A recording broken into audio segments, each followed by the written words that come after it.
Masa libur bagi anak-anak sekolah sudah berakhir. Itu tandanya Anda harus sudah mempersiapkan peralatan sekolah seperti buku, pensil, dan juga seragam untuk memasuki semester yang baru. Nah, salah satu barang yang sangat identik dengan anak sekolah yakni kalkulator. Alat bantu hitung ini dibutuhkan untuk menghitung penjumlahan yang rumit. Dan tak hanya anak sekolah, alat bantu hitung yang satu ini juga sangat spesial bagi mereka yang bekerja di bidang akuntansi atau penjualan. Lalu tahukah Anda pemirsa, bagaimana sejarah kalkulator dari masa ke masa?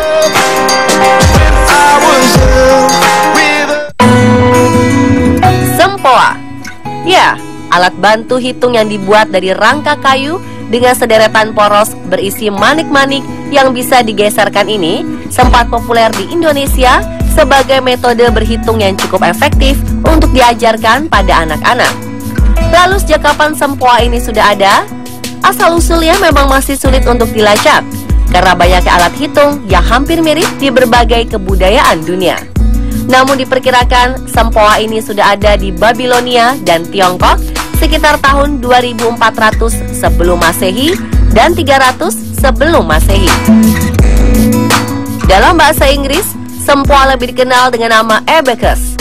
Nama abacus sendiri populer sejak 1387, berasal dari bahasa Yunani yang artinya tabel perhitungan. Dari alat hitung yang masih kuno, pada tahun 1623, Wilhelm Schickard menemukan alat hitung yang sedikit modern bernama calculating clock. Calculating clock ini bisa melakukan penjumlahan hingga 6 digit angka. Kemudian pada tahun 1642, Blaise Pascal mengembangkan alat hitung bernama Pascaline. Kotak persegi kuningan ini menggunakan 8 roda berputar bergerigi untuk menjumlahkan bilangan hingga 8 digit. Alat ini juga merupakan alat penghitung bilangan berbasis 10. Hanya saja kelemahan dari alat ini hanya terbatas untuk melakukan penjumlahan saja.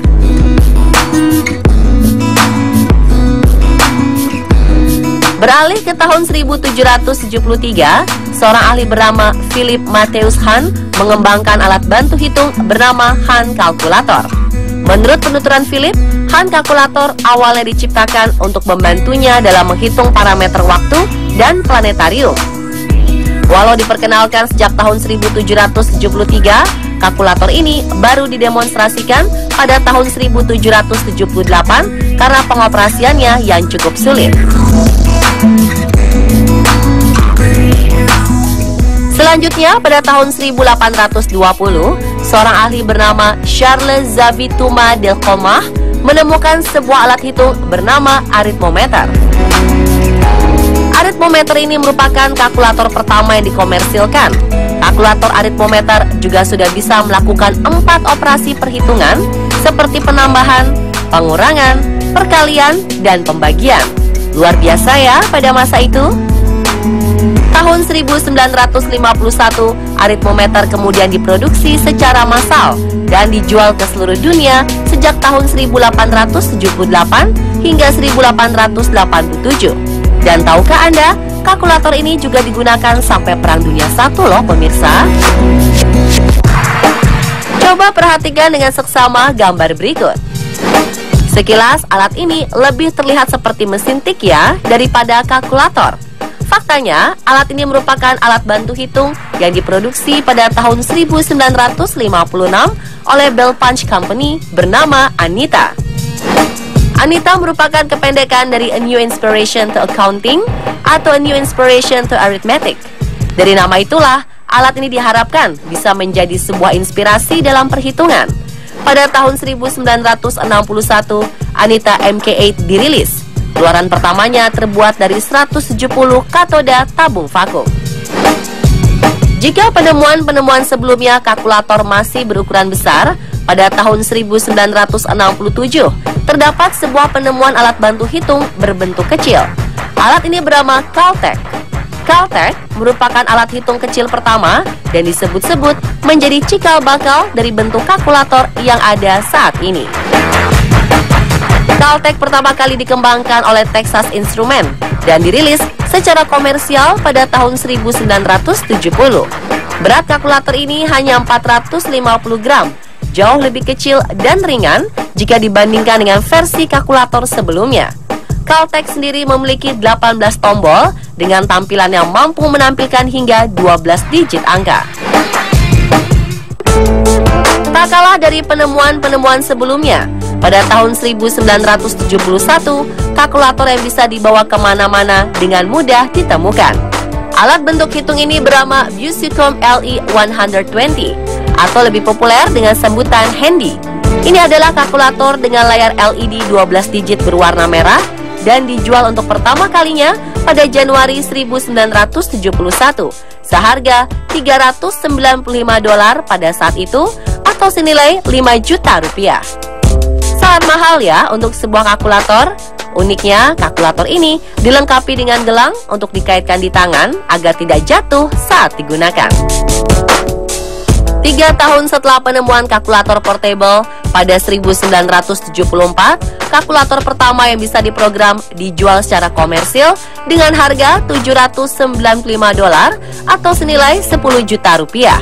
Kalkulator bernama HP65 ini dikembangkan oleh Hewlett-Packard, di mana pengguna bisa membeli card berisi program atau bahkan bisa memprogram sendiri. Hingga 100 baris kode dan menyimpannya di blank card. Berbeda dengan kalkulator-kalkulator sebelumnya, kalkulator ini dilengkapi dengan 35 tombol dan 80 operasi perhitungan. Pada tahun 1985, merek kalkulator ternama meluncurkan kalkulator yang bisa menampilkan grafis. Perlu diketahui, kalkulator dengan tipe FX7000G ini merupakan kalkulator pertama yang bisa menampilkan grafis yang dibuat dengan 422 byte memori. Hebatnya lagi, kalkulator ini juga bisa menyimpan hingga 10 program dan para pengguna juga bisa melakukan hingga 82 operasi perhitungan saintifik. Wow, sebuah penemuan yang cukup mengagumkan sekali, bukan? Pada tahun 2000-an, penemuan alat bantu hitung dengan dukungan teknologi touchscreen bermunculan. Tak ingin kalah saing, pada tahun 2003, sebuah perusahaan teknologi ternama merilis kalkulator bernama Sharp EL9650. Alat ini memiliki dukungan sentuh menggunakan stylus. Sayang, kalkulator dengan model ini tidak begitu sukses di pasaran. Jika perangkat mobile seperti handphone sudah mulai populer menggunakan layar berwarna sejak tahun 2000-an, bagi kalkulator butuh waktu cukup lama untuk mengadopsinya. Sebab sepanjang tahun 2000 belum ada penemuan kalkulator yang menggunakan layar berwarna. Barulah pada 2010, merek kalkulator terkenal meluncurkan kalkulator menggunakan layar full color. Kalkulator dengan tipe Prism ini diklaim menjadi kalkulator pertama yang menggunakan layar full color. Dan pemirsa, itulah perkembangan kalkulator dari masa ke masa versi on the spot.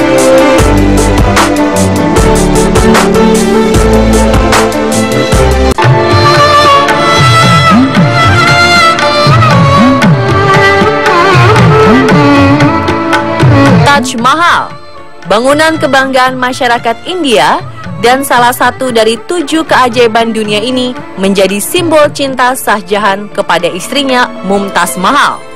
Telah lama bangunan ikonik ini menjadi salah satu destinasi favorit wisatawan mancanegara yang datang ke India.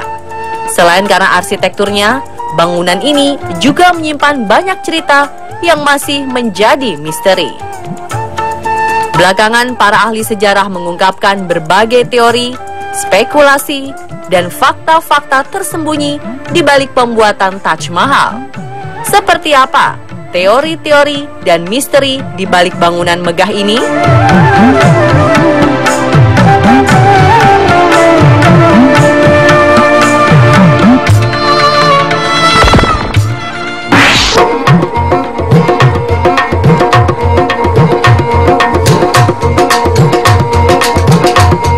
Pemirsa, beberapa tahun lalu, sebuah pementasan drama di India mengindikasikan sebuah motif lain di balik pembuatan Taj Mahal. Drama tersebut dibuat oleh Dilip Hero, seorang penulis dan pakar hubungan internasional yang berbasis di London. Hero pertama kali menulis naskah drama Taj Mahal dalam bahasa Inggris pada tahun 1970-an dengan judul Tale of Taj. Dari naskah inilah kemudian drama tersebut dipentaskan untuk pertama kalinya dalam bahasa Urdu. Menurut legenda, Mumtaz digambarkan sebagai istri yang cantik, setia, dan rela memiliki banyak anak bersama suaminya. Namun menurut sutradara pementasan drama M. Said Alam, ada sisi lain yang tidak banyak diketahui oleh orang mengenai Mumtaz. Kabarnya, ia bukanlah istri yang cantik dan setia sama sekali, melainkan seorang pecatur yang sangat hebat, jauh lebih hebat dari Shah Jahan.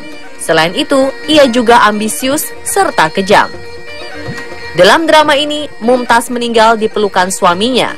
Suatu ketika, Mumtaz yang sedang hamil tua menantang suaminya untuk mempertaruhkan tahtanya dengan bermain catur.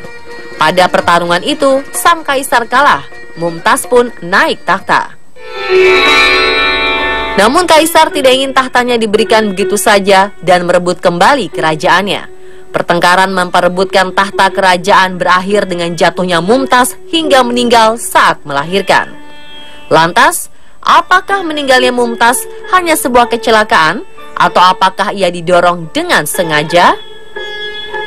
Tidak ada jawaban pasti akan pertanyaan ini. Sebab drama ini juga tidak memberikan jawaban pasti bagaimana Mumtaz tewas.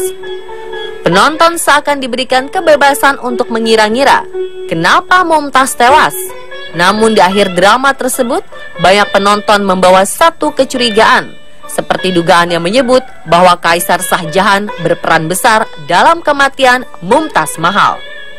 Jadi, apakah Taj Mahal monumen cinta atau monumen penyesalan atas pembunuhan?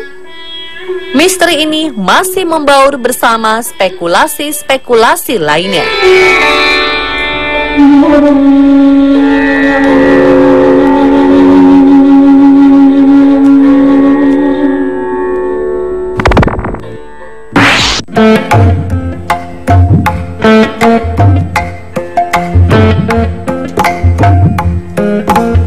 Misteri mengenai bangunan Taj Mahal tak ada habisnya.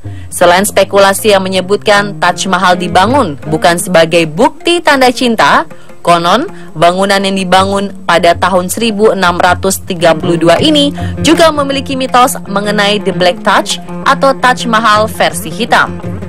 Nyatanya, hingga saat ini misteri tersebut belum bisa terpecahkan, sebab tak ada satupun bukti yang mampu membenarkan mitos tersebut.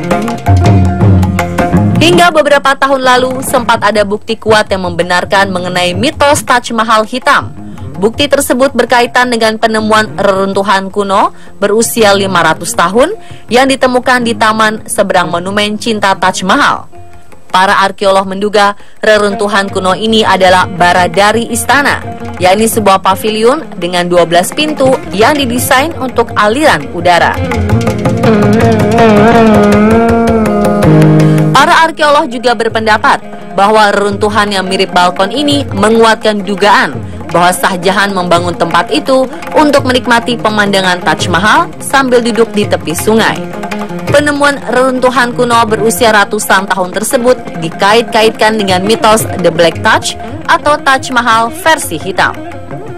Konon, Shah Jahan tidak pernah berniat dimakamkan di sebelah istrinya Mumtaz Mahal di Taj Mahal.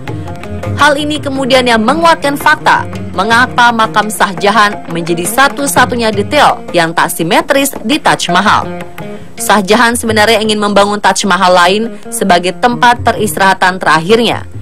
Bedanya, bangunan itu dibangun dari marmer hitam, serba gelap, sebagai tanda duka cita yang mendalam akibat ditinggal sang istri Mumtaz Mahal. Sang Maharaja juga awalnya ingin membangun jembatan yang menghubungkan dua Taj Mahal melintasi sungai Yamuna. Namun rencana itu kabarnya digagalkan oleh putranya. Misteri mengenai Taj Mahal hitam juga diperkuat oleh observasi yang dilakukan oleh sejumlah arkeolog pada 2006. Mereka menyebut bahwa bagian dari kolam di Mehtab mencerminkan refleksi gelap dari Taj Mahal.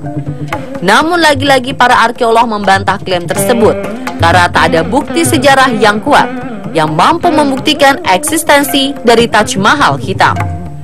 Selain itu, para arkeolog juga berpendapat bahwa cerita mengenai Taj Mahal hitam merupakan sebuah cerita yang sering disampaikan oleh pemandu wisata untuk menarik para pengunjung.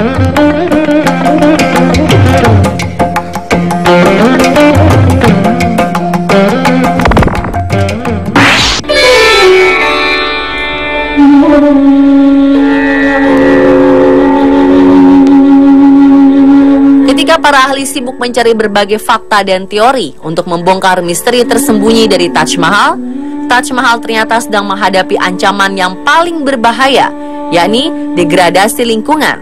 Bangunan Taj Mahal berada tepat di pinggir Sungai Yamuna. Fakta menunjukkan bahwa Sungai Yamuna semakin hari semakin mengering. Jika keadaan ini dibiarkan, menyusutnya permukaan air dari Sungai Yamuna mampu mempercepat laju pembusukan kayu yang menyangga struktur bangunan Taj Mahal. Hal ini dikhawatirkan bangunan Taj Mahal akan sewaktu-waktu ambruk. Selain ancaman degradasi lingkungan, Taj Mahal juga berhadapan dengan ancaman dari serangan kotoran serangga. Serangga ini berkembang biak di Sungai Yamuna yang meninggalkan jejak berupa kotoran berwarna hijau dan hitam di dinding marmer bangunan Taj Mahal. Setiap hari para pekerja harus menyikat dinding Taj Mahal untuk membersihkan kotoran tersebut.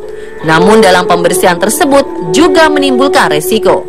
Menurut arkeolog, terlalu sering melakukan pembersihan dengan menyikat bisa menyebabkan kerusakan pada mosaik bunga dan juga mengurangi kehalusan pada permukaan dinding.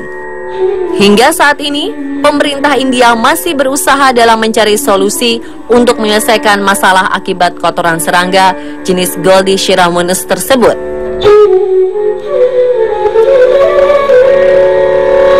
Dan pemirsa, akhir dari kisah tersembunyi di balik kemegahan Taj Mahal.